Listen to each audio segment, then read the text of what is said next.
Chers amis, bonjour. Merci à Sophie cette fois-ci qui, ancienne stagiaire, me fait part de cette réflexion autour de ce que vous pouvez lire, c'est-à-dire qu'après 2 processus praniques de 21 jours, 2 pauses alimentaires praniques conséquentes de 21 jours, 2016-2017 ou 2016-2018, je ne sais plus, Sophie donc qui a contacté l'état pranique qui au 21e jour du 2e processus était pranique. Elle avait les 3 paramètres pour stabiliser, elle ne maigrissait plus entre J15, J18, J21, sommeil divisé par 2 par rapport à l'avant 21 jours et une super énergie, super vitalité à 10 sur 10. Ce à quoi elle pouvait aussi rajouter des corps cétoniques ramenés à 0, une salivation spontanée sans penser à la nourriture, sans voir la nourriture, sans avoir envie de manger. Tout ça témoignant d'un état pranique installé et optimisé. Et bien, rapidement, elle a remangé. Donc, non seulement comment, sa question de fond finalement, c'est comment maintenir l'état pranique. Et comment vivre le plus heureux possible avec cet état pranique. Alors, Sophie qui s'exprime avec le « on », je préférerais davantage qu'elle s'exprime avec le « je » plutôt que le « on », parce que « on » c'est tout le monde, et c'est pas forcément tout le monde qui fait 21 jours, 2 fois 21 jours, et qui est dans une démarche pranique, dans une démarche de nourriture en conscience, comme elle l'a été depuis le départ, depuis 2016. Très très bonne stagiaire, très très bonne élève, très bonne applicante de l'état d'esprit, de la démarche pranique et de pratiquer les pratiques énergétisantes, nourrissantes, alignantes, expansantes, etc. etc. Très très bonne stagiaire, entre guillemets, stagiaire Sophie. Et pourtant Sophie venant de Sophia, étymologiquement la Grèce antique, et Sophia voulant dire la sagesse. Eh bien Sophie, avec un nom qui a une consonance japonaise, extrême est asiatique, qui non seulement connaît le Japon, petit clin d'œil à Sophie, c'est entre nous, mais en plus qui est spécialiste de la philosophie, je dirais même dans Henri Bergson, philosophe du XXe siècle, du début du XXe siècle, Henri Bergson. Et il n'y a pas de hasard, ce n'était absolument pas prévu de vous parler d'Henri Bergson, ça se place maintenant. Henri Bergson, à qui nous avons demandé à l'époque pourquoi est-ce que l'homme a un appareil digestif, pourquoi est-ce que l'homme mange. Et Henri Bergson qui aurait répondu, mais pas parce que l'homme est tenu par le plaisir, et que s'il n'y avait pas le plaisir de manger, il mourrait rapidement. De même que pour la sexualité, la reproduction, à la base, peut-être à la clé, chacun interprétera comme il veut, à la base en tout cas de la sexualité, il y a toujours le plaisir de la sexualité. Et bien sans ce plaisir sexuel, peut-être que la race humaine se serait déjà éteinte. Donc ce qui nous tient dans le rapport à la nourriture, c'est d'abord un rapport de plaisir. Plaisir conscientisé, maîtrisé ou contrôlé. Eh bien, pour répondre à Sophie et répondre à vos interrogations, vous, prochains, futurs, retraitants praniques, avec moi ou quelqu'un d'autre, récemment ou anciennement, accompagnés par mes soins en pause alimentaire pranique, comme le fut Sophie, eh bien c'est très simple. Qu'est-ce qui permet de contacter l'état pranique et de maintenir l'état pranique? C'est 2 choses, c'est l'alignement des 4 corps et c'est l'expansion de la conscience au-delà du niveau du mental qui par définition est dualiste. Donc si vous restez à un niveau mental dualiste, névrotique, égotique, vous ne tenez pas la vibration plus élevée liée à l'état pranique et vous ne pouvez pas développer de conscience pranique. L'état pranique résultant de l'alignement des 4 corps, de l'activation pranique quantique au niveau cellulaire, au niveau des mitochondries, etc., etc. Vous savez déjà tout ça, il y a plus de 500 vidéos pour décrire en long, en large et en travers tout ça, donc je vais aller très rapidement aujourd'hui dans cette petite présentation, j'espère très rapidement. Mais ce n'est qu'au niveau physiologique. Il y a l'état pranique au niveau physiologique et si vous voulez maintenir l'état pranique, vous devez renforcer, cultiver, maintenir la conscience pranique qui résulte de l'état pranique. Et si vous êtes dans un état pranique, mécaniquement, volontairement, égotiquement atteint, mais que vous n'avez pas développé de conscience pranique, conscience d'unité, la conscience expansée au-delà du mental, eh bien ça ne tiendra pas. Il y a l'état pranique et il y a la conscience pranique, un minimum de conscience pranique pour maintenir l'état pranique, tout simplement. Ça va procéder d'être un petit peu moins dans le mental et un petit peu plus dans la conscience, en harmonisant les deux. Moins de mental, plus de conscience. Moins de dualité, plus d'unité. Maintenant, pour être un peu plus précis, un peu plus dans le détail des choses, j'ai listé environ 25, comme ça, de façon spontanée, j'ai listé au minimum 25 raisons pourquoi vous n'êtes pas pranique et surtout pourquoi en étant pranique, vous ne restez pas pranique. Alors très simplement, mauvaise préparation. Vous savez que dans la démarche pranique, il y a une préparation, il y a une transition, et il y a une intégration. Ou alors on fait comme ça, il y a une préparation, descente alimentaire, processus pranique, transition pranique, pause alimentaire pranique et intégration. Eh bien, si la préparation phase initiale n'est pas bien faite, manger moins, manger mieux, plus végétal, acido-basique, jeûner 24 heures semaine, ou manger plus, manger mieux si vous avez un IMC, un rapport poids-taille insuffisant, il va falloir manger plus. À moins que vous soyez déjà pranique et la question ne se pose pas. Parce qu'il y a bien des praniques qui sont praniques sans le savoir. Quand bien même il mangerait, Pierre le Réguillemé, que vous connaissez, a une amie qui mange une tomate et une mozzarella par jour. Eh bien, une tomate et une mozzarella par jour, et en étant en super forme, super énergie, heureuse, épanouie,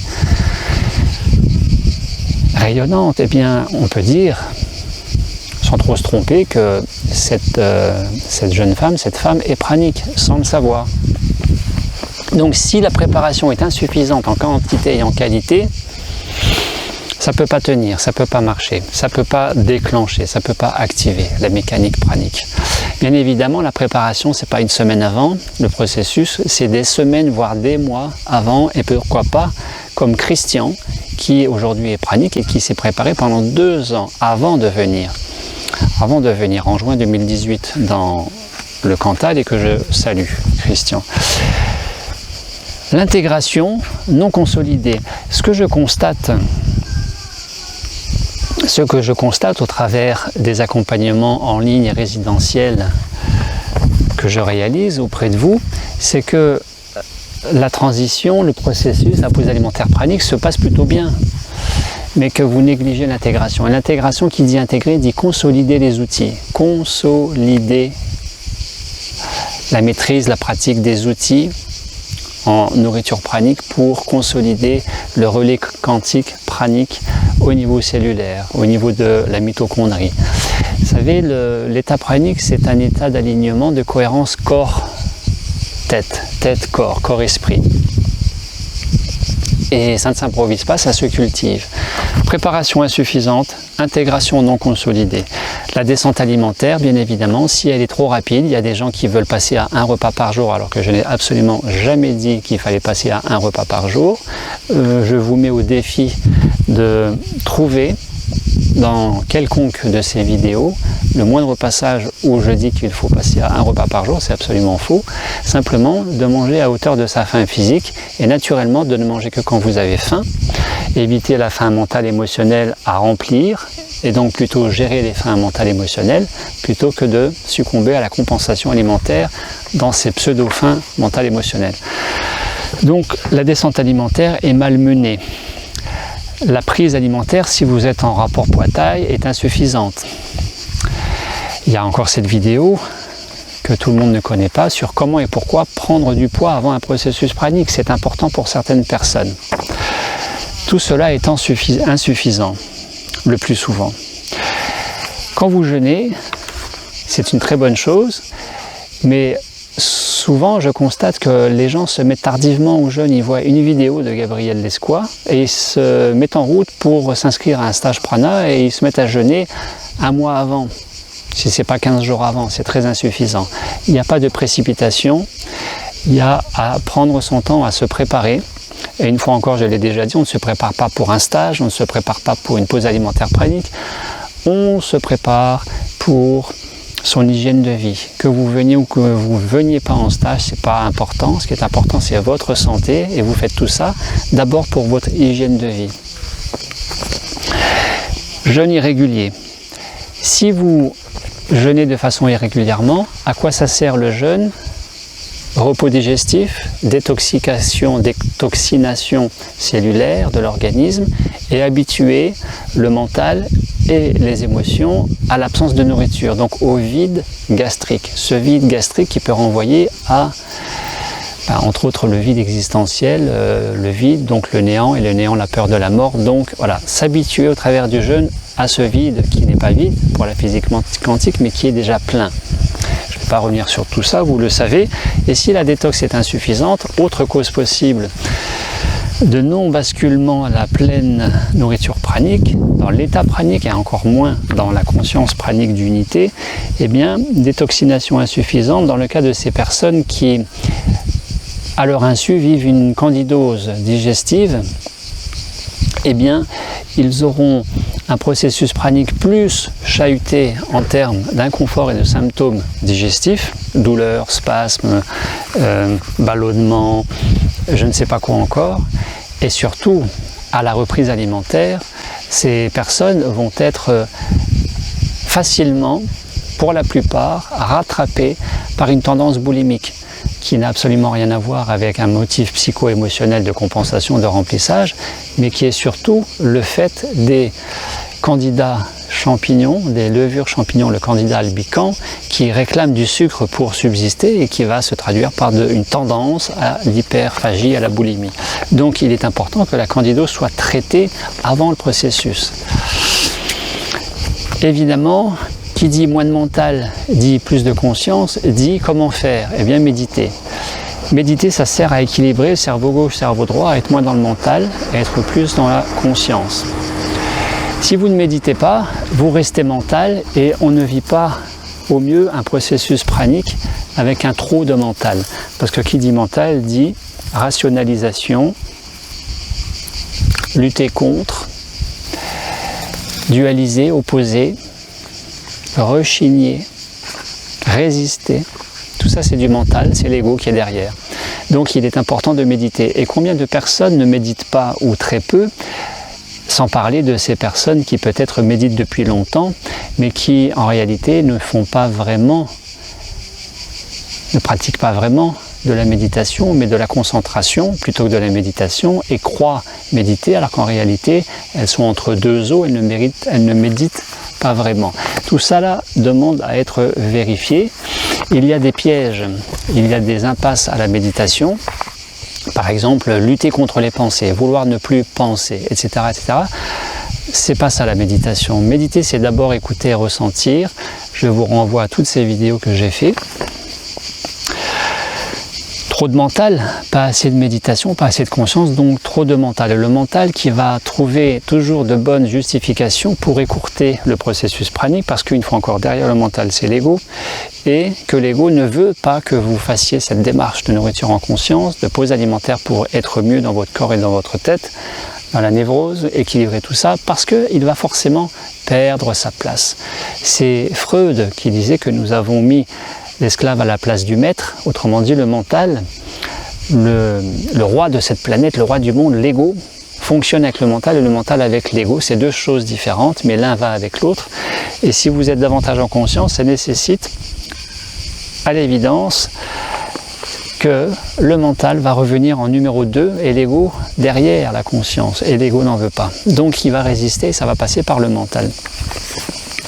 Trop de mental. On ne vit pas un processus pranique avec trop de mental. Je vais rentrer dans le détail au fur et à mesure et vous allez comprendre. La partie émotionnelle, les émotions non gérées.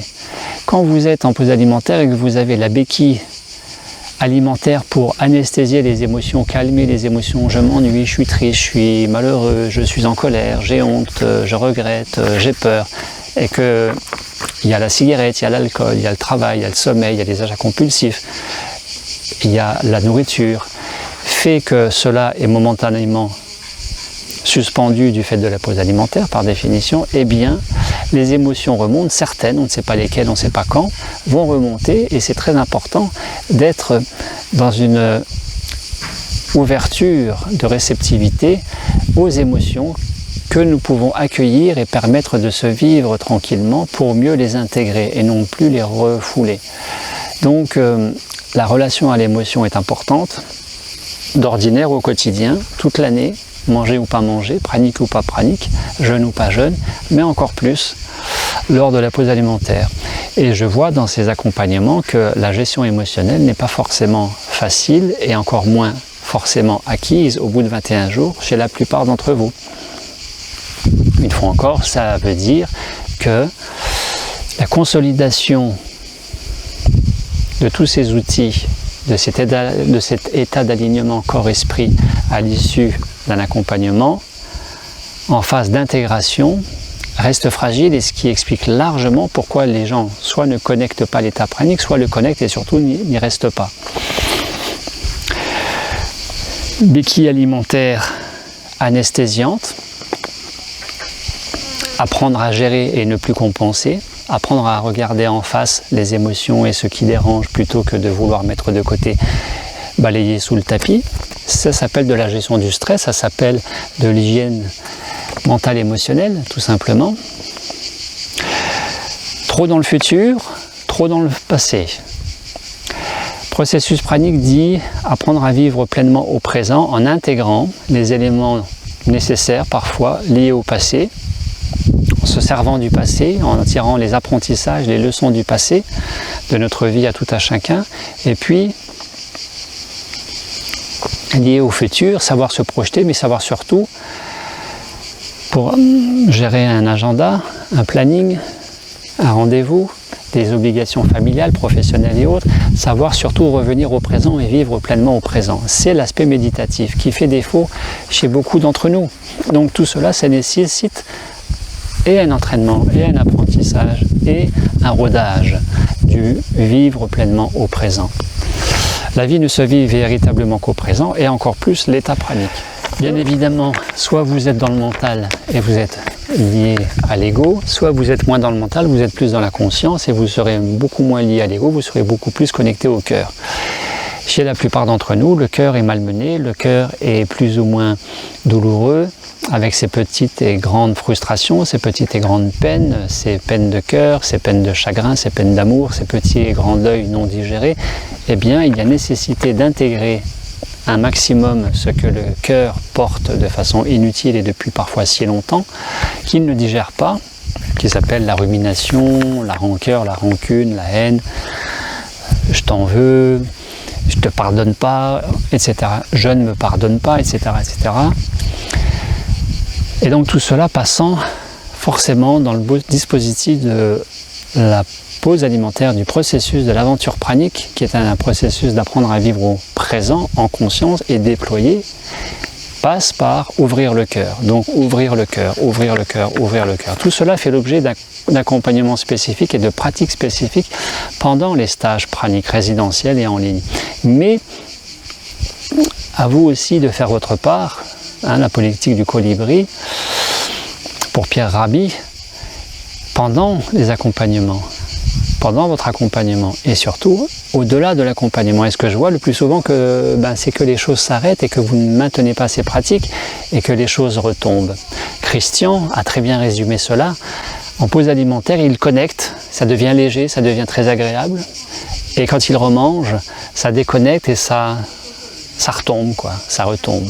C'est exactement ça. À moins que vous cultiviez en termes d'hygiène de vie, physique, mentale, émotionnelle et spirituelle, votre bien-être au présent, en conscience, au-delà du processus pranique. Hygiène de vie insuffisante. Exemple, vous continuez de boire de l'eau du robinet qui va continuer de polluer, d'intoxiquer la pinéale avec l'eau-fluorure. Vous continuez de prendre du dentifrice fluoré. Vous n'en avez plus besoin, vous n'êtes plus enfant. Il n'y a plus une histoire de carie liée à l'enfance. Donc vous pouvez passer à du sans fluor, que vous trouvez très facilement dans le réseau bio. Par exemple, vous continuez à fumer. Il y a certains stagiaires qui viennent en pause alimentaire et qui continuent de fumer, ce qui n'est pas l'idéal, bien évidemment, ce qui compromet un minimum l'échéance de ce processus. Trop vouloir, c'est le mental, je veux. Lié à ce trop vouloir, vous avez compris maintenant, regardez les dernières vidéos, que le processus pranique est un processus de lâcher prise, d'accueillir le présent et d'apprendre à ne plus résister pour mieux permettre à ce qui doit se vivre de se vivre au travers du corps, au travers de l'esprit, juste en présence pour que la vie prenne le relais. Nous ne pouvons pas permettre à la vie de prendre le relais si nous décidons de tenir, de maintenir les choses comme nous voudrions que ce soit. Donc le trop vouloir est quelque chose qui ne connecte pas mais qui déconnecte, qui empêche un minimum de connecter et un maximum de déployer et donc de rayonner. État pranique, conscience pranique, trop vouloir. Regardez Gilles avec sa pancréatite.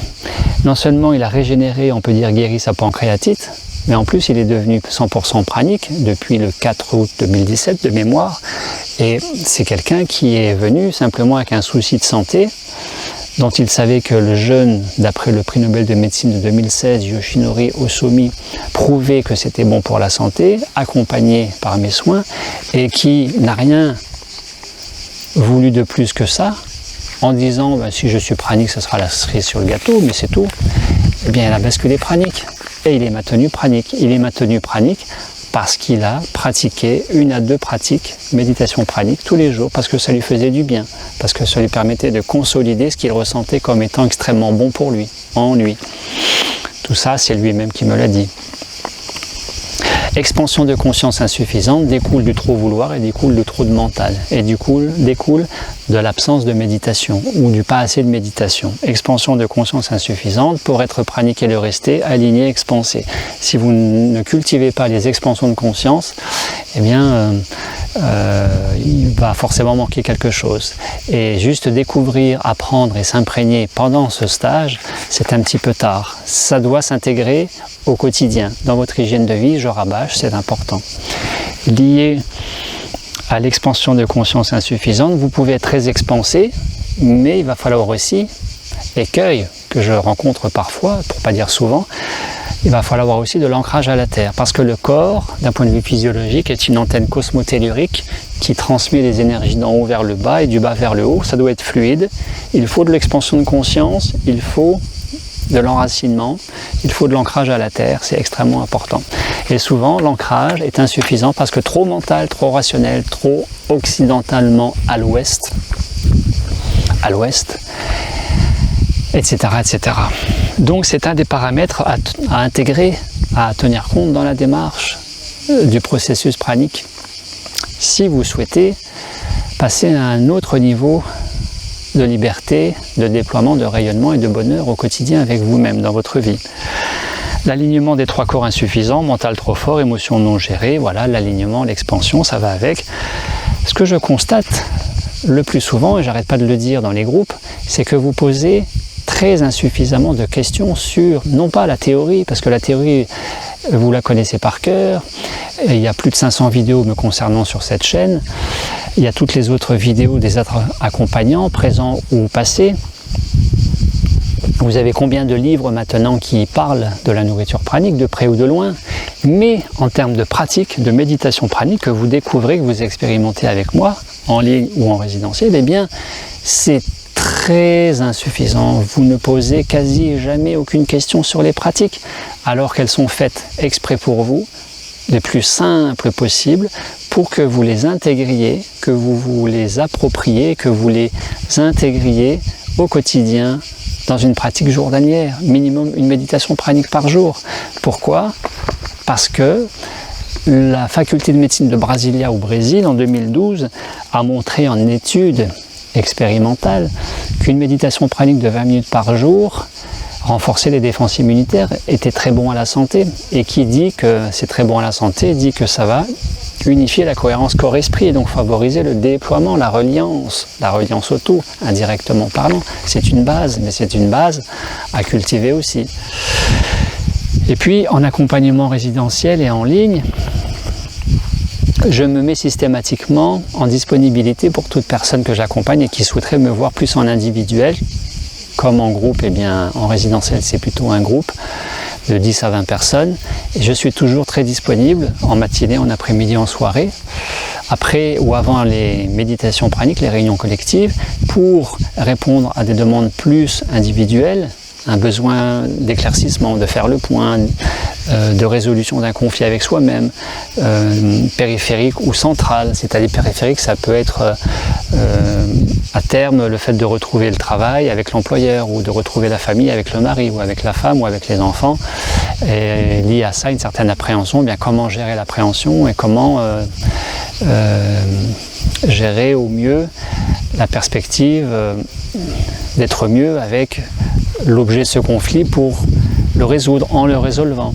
Vous êtes très peu à me solliciter en individuel et c'est, une fois encore, une sollicitation de ma part que de vous le rappeler pour que vous n'hésitiez pas à le faire. Autre motif de difficulté à aligner et expanser, ça va être, vous êtes en stage résidentiel et la perspective de rentrer à la maison avec un mari qui vous dit écoute, tes conneries là de pas manger, ça suffit, quand tu rentreras de stage, eh bien tu manges avec nous, hein, avec moi et les enfants. Donc je pense à Florence qui a vécu ça et je pense à combien d'autres qui vivent ça aussi. Si l'entourage est hostile, si vous faites peur à l'entourage, bien évidemment, il est important de le ménager, de ne pas le faire peur encore plus. Il y a aussi à vous préserver, d'éviter de parler ce qui n'est pas reconnu officiellement. Le jeûne pranique est plutôt dans un premier temps, au moins dans un premier temps, de ne parler que de ce qui est reconnu officiellement. C'est-à-dire le jeûne tout court. Le jeûne est reconnu scientifiquement, il est validé, il ne se fait pas n'importe comment, dans n'importe quelle condition, encore moins seul quand c'est un jeûne prolongé. Et donc ça ne s'improvise pas au pied levé.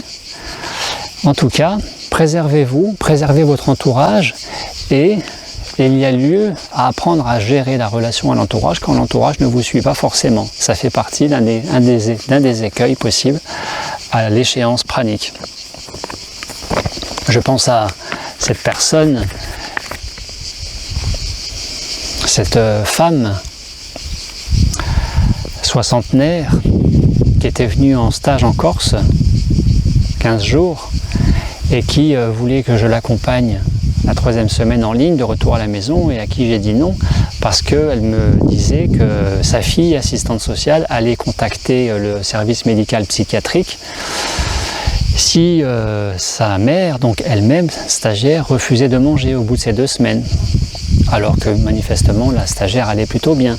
Donc j'ai refusé de l'accompagner, non pas parce que j'avais peur des services sociaux, de la médecine, de la justice, absolument pas, mais parce qu'il était important que cette personne d'une 60aine d'années montre à sa fille, à sa famille qu'elle tenait la route, qu'elle allait bien et qu'elle était en autonomie, qu'elle pouvait se gérer et qu'elle pouvait, après 15 jours d'accompagnement résidentiel, qu'elle pouvait réaliser ses propres méditations.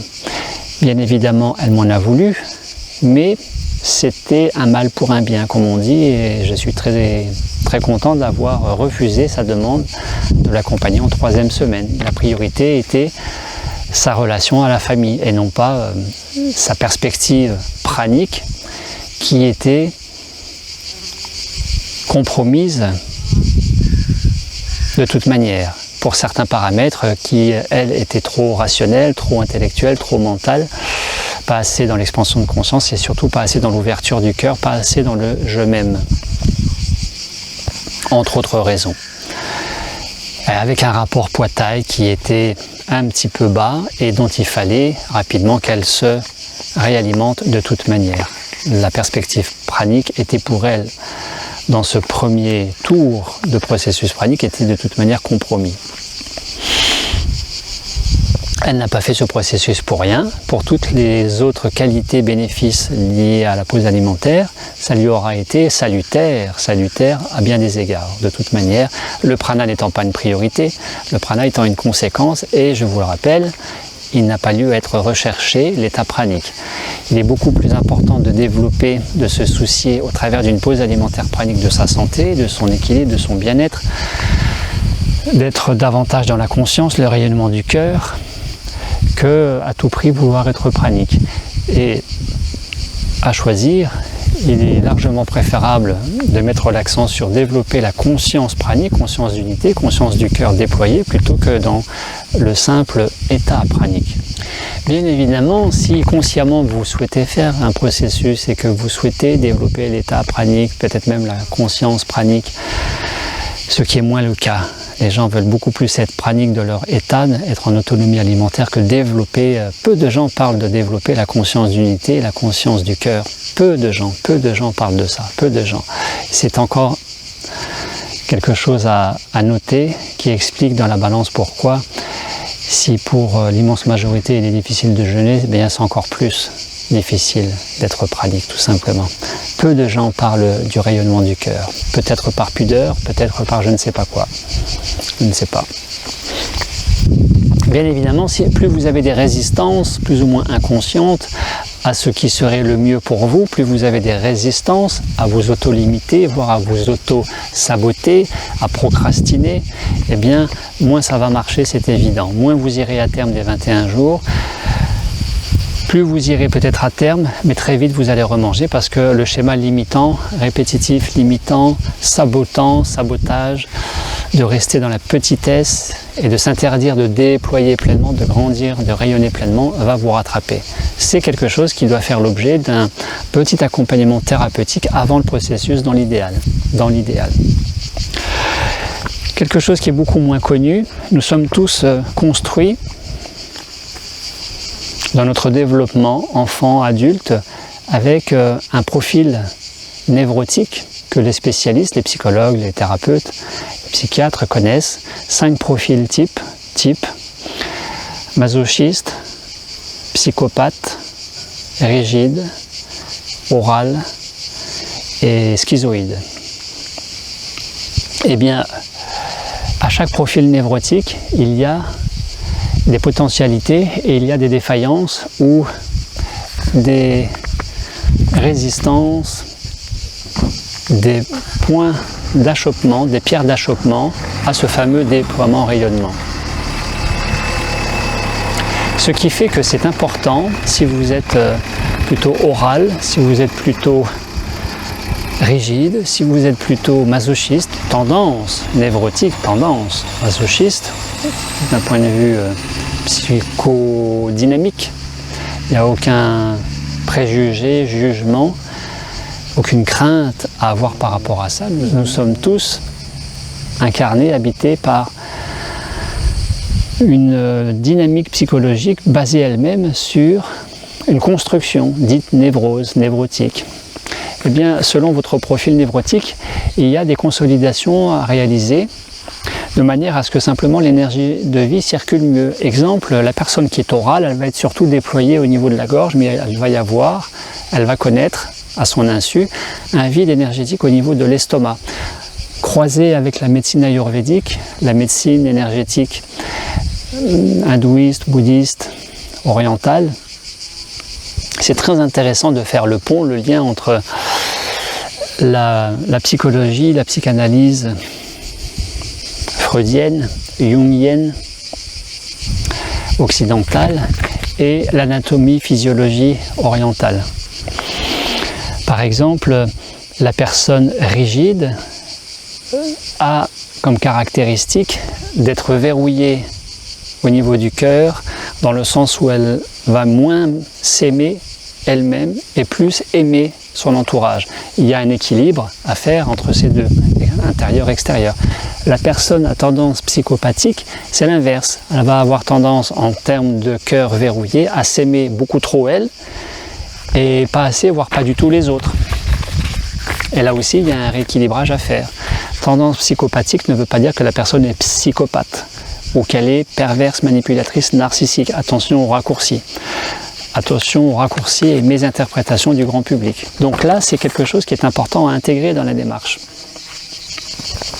Autre réalité qui échappe au plus grand nombre, c'est que,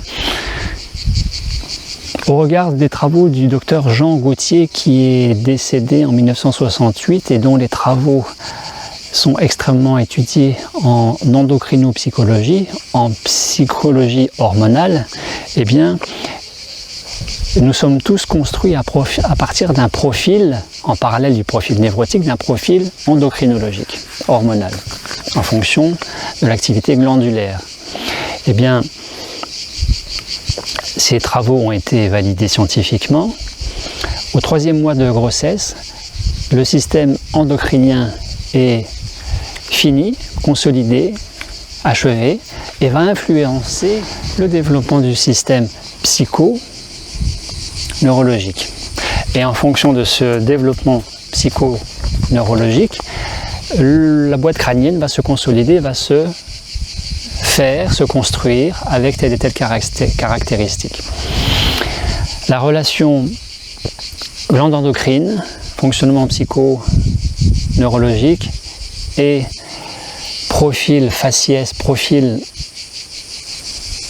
constitution anatomique de la boîte crânienne est lié, qui fait qu'au final, le rapport entre chaque glande et l'intensité de leurs activités traduisent la psychologie, les goûts, les centres d'intérêt d'une personne et, nous concernant, la tendance, l'orientation facile ou pas facile vers le spirituel, vers le bien-être, vers le cerveau droit, pour équilibrer le trop de cerveau gauche. Alors, quels sont ces profils endocrinologiques? Il y en a 5. Peut-être êtes-vous un profil surrénalien, prédominé par la glande endocrine et surrénale, peut-être gonade.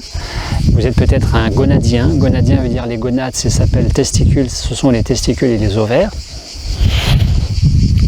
Peut-être êtes-vous prédominé par un système hormonal dit thyroïdien, hypophysaire ou pinéalien. Eh bien, sans rentrer dans les détails, l'hypophysaire, qui a une tendance au large front, souvent, est un penseur, un chercheur à l'extrême. Il va falloir, lui, pour l'équilibrer, développer le ressentir, ce qui n'est pas forcément facile.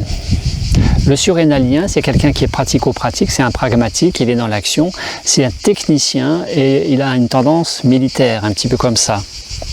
Ce qui veut dire qu'il aime les choses carrées et qu'en conséquence, pour équilibrer tout ça, il va falloir développer chez lui la sensibilité, le subtil, apprendre à arrondir les angles. Le pinéalien, par exemple, prédominé par la glande pinéale, confondu avec le 3e œil,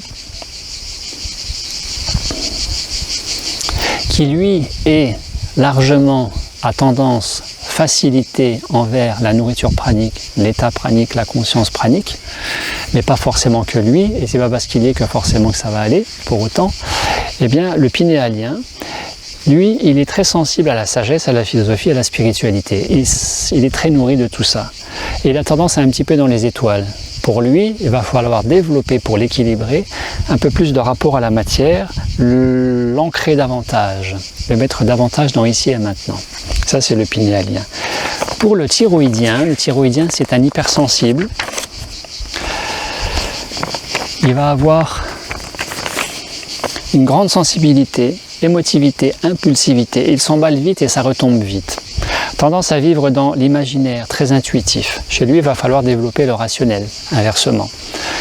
Donc, en conclusion, selon que vous êtes un de ces 5 profils, si vous êtes thyroïdien et pinéalien, vous êtes plutôt cerveau droit. Il va falloir développer un petit peu plus de cerveau gauche.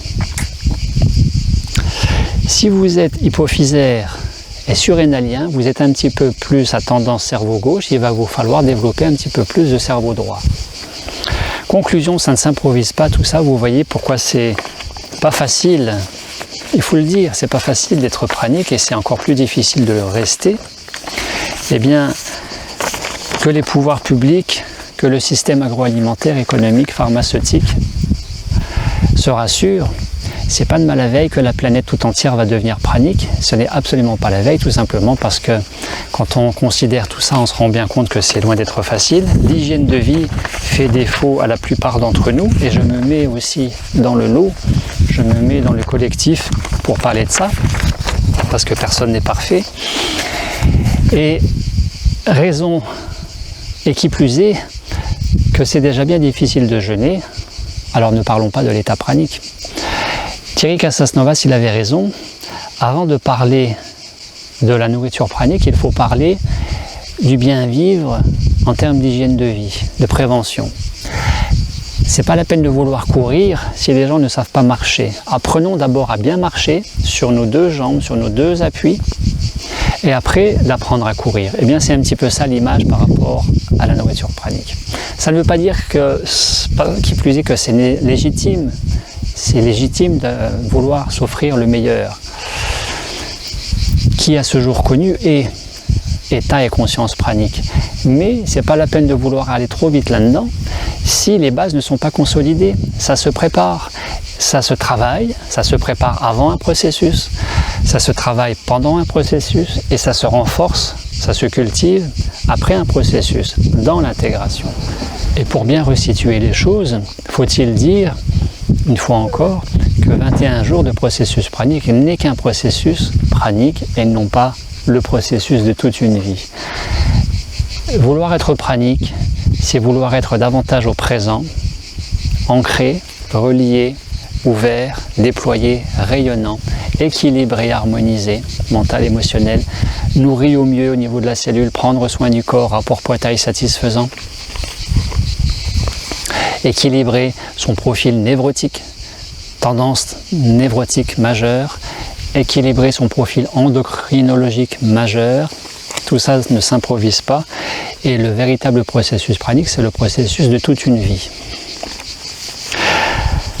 Enfin, j'avais envie de vous partager que pour moi, parmi ces peut-être 25, je ne sais plus combien, 25 explications possibles, et il y en a certainement bien d'autres, des motifs, à cette difficulté à vouloir être pranique et à y accéder.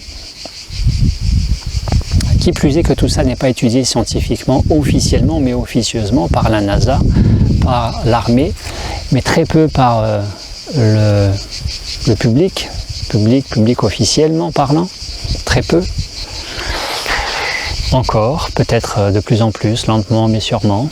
Donc nous investiguons, c'est terra incognita comme disait Henri Montfort, c'est la terre inconnue, terra incognita. Mais ce qui pour moi constitue la plus grande des difficultés, non pas à être pranique, mais à vivre pleinement au présent, c'est le rapport dualiste, mental égotique, mental dualiste, séparatiste, à son entourage, à son environnement, à tout. Et au tout, qui fait que le tout ne peut pas prendre le relais et nous nourrir pleinement, champ unifié quantique parlant. C'est la dualité. La dualité, c'est tout simplement je suis pas content, il fait trop chaud, il fait pas assez froid, il fait trop froid, il fait pas assez chaud, il est trop gentil, il est trop méchant, il est trop gros, il est trop maigre, c'est trop tard, c'est trop tôt, tant pis, dommage, je vais essayer, pourquoi, j'espère, de rien. Vous savez, c'est tout ça. Pour être pranique et rester pranique, s'aligner, s'expanser, expanser. Comment voulez-vous vous aligner si l'alignement au niveau de la dynamique mentale, penser, parler, agir, est désalignante, déconnectante, alors que la nourriture pranique, le processus du rayonnement avec soi-même dans la vie nécessite un alignement, une cohérence tête-corps, et que nous passons notre temps à nous déconnecter, à nous désaligner, à baisser notre fréquence vibratoire du fait du rapport dualiste à nous-mêmes et à la vie. Ainsi, par exemple, cette personne, la semaine dernière, que j'ai accompagnée en consultation individuelle et qui me dit « J'abandonne mes compagnons pour être sûr qu'ils ne m'abandonnent pas, eux, en premier. » Parce que, petite fille, elle a vécu un sentiment d'abandon dans sa relation à ses parents. Et ça compromet, jusqu'à maintenant, jusqu'à aujourd'hui, jusqu'à ses 40 ans, sa vie amoureuse. C'est la dualité. Et qui dit dualité dit compensation, remplissage, évitement, non-gestion, non-intégration de ce fameux passé qui nous tire vers derrière et qui se rappelle à nous, qui nous ramène derrière. Donc tant que nous n'allons pas le voir, nous sommes rattrapés par le passé. Comment être libre au présent du passé si nous sommes tirés par ce passé en permanence? Il n'y a pas de jugement envers ce comportement abandonnique, d'abandonner avant d'être abandonné, c'est simplement objectif, parce que la plupart d'entre nous, nous avons fonctionné. J'ai fonctionné comme cela. Et nous avons, et peut-être certains parmi vous, fonctionnent encore comme cela. Ça nécessite à être considéré dans la démarche de cohérence avec soi-même, qui est aussi le propre de la nourriture pranique. C'est aussi cette personne qui me dit semaine dernière, à l'issue de 3 jours d'accompagnement en pause alimentaire pranique, cette personne n'étant autre que cette Sophie en question, à l'origine de cette petite vidéo d'aujourd'hui, eh bien Sophie qui dit « Quand j'ai une angoisse, quand je me sens angoissée, je dors. » Et elle de me dire bah, « Comme ça, elle s'en va l'angoisse. » Donc c'est pas de l'accueil, c'est pas une attitude d'unité envers l'angoisse. Ce n'est pas écouter, ressentir pleinement l'angoisse pour mieux la comprendre, la décoder sans réfléchir, simplement dans l'intuitif. La conscience pranique, c'est une conscience d'intuition, intuitive, c'est de la supraconscience. Le mental égotique, c'est de l'analytique, c'est du pseudo-conscient ou c'est du conscient inférieur. Eh bien, c'est encore être dans la dualité que de vouloir dormir pour éviter l'angoisse, pour qu'elle s'en aille, qu'elle soit plus là. Etc., etc. Qui dit dualité, dit derrière ça la peur du vide. D'où toujours se remplir. Plusieurs télés à la maison, plusieurs voitures à la maison, l'armoire pleine à craquer, le compte en banque le plus rempli possible, etc., etc. Et évidemment, la peur de fait que nous entassons, nous accumulons en prévision de, en protection de. Tout ça, c'est de la dualité. Tout ça, c'est basé sur la peur. Alors oui, c'est vrai, il y a la guerre en Ukraine, mais la guerre, elle est d'abord en nous et avec nous-mêmes, à lutter contre. Vous savez, c'est le mental inférieur, c'est l'ombre et la lumière en permanence avec soi-même, vous le savez. C'est l'infraconscient, c'est l'instinctif, combiné avec le pseudo-conscient, le conscient analytique et instinctif, qui lutte contre le subtil, contre le supraconscient, contre l'intuitif. Eh bien, le propre de la conscience versus mental égotique, le propre de la conscience, ce sont les 3 I. Intuition, imagination, inspiration. Tant que les gens ne développent pas un peu plus d'intuition, d'inspiration et d'imagination, en étant un peu moins dans ce trop de mental hypertrophié chez la plupart d'entre nous, eh bien l'équilibre, il reste très précaire, très aléatoire et forcément ça compromet la démarche pranique qui est une fois encore une démarche de toute une vie pour être dans le mieux avec soi-même et avec son entourage, son environnement, plus de santé physique, plus de bien-être mental et émotionnel, plus de joie, de bonheur, d'amour au présent, en conscience déployée, rayonnant comme le soleil, etc., etc. Et cette peur du vide renvoie à quoi? Renvoie à la peur du néant, qui est confondu, vide et néant sont confondus. Néant, c'est une interprétation mentale égotique dualiste de vide. Vide, c'est objectif, c'est la conscience qui constate que c'est vide, mais qui constate bien au-delà du vide que le vide n'est pas vide, mais qu'il est déjà rempli. C'est le vide quantique, le champ unifié, donc il n'est pas vide s'il est unifié. Et que derrière cette peur du vide et peur du néant, bien c'est tout simplement la peur de la mort. Je vous propose de terminer cette causerie, une fois encore pas si courte que cela, malgré mes efforts à être court.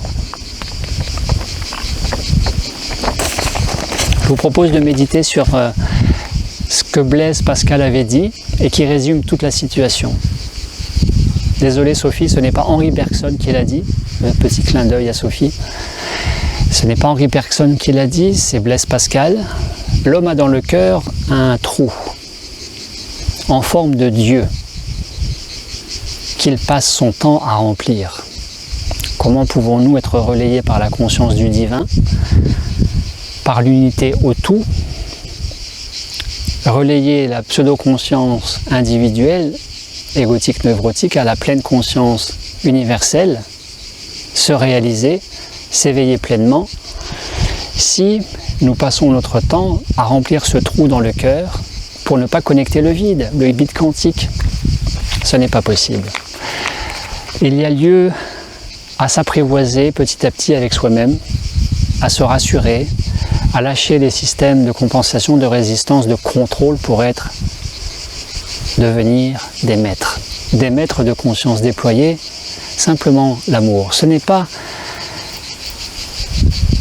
le prana, l'état pranique qui va sauver le monde, qui va sauver la planète, qui va faire qu'il n'y aura plus la guerre en Ukraine ou ailleurs. C'est d'être dans le cœur, rayonner du cœur, rayonner à partir de l'amour inconditionnel. L'amour inconditionnel. Ça veut bien dire ce que ça veut dire. C'est ça qui va nous sauver tous, et non pas d'être pranique. Et peut-être que si vous lâchez véritablement l'affaire de je veux être pranique, peut-être serez-vous pranique. Tant mieux, parce que c'est formidable.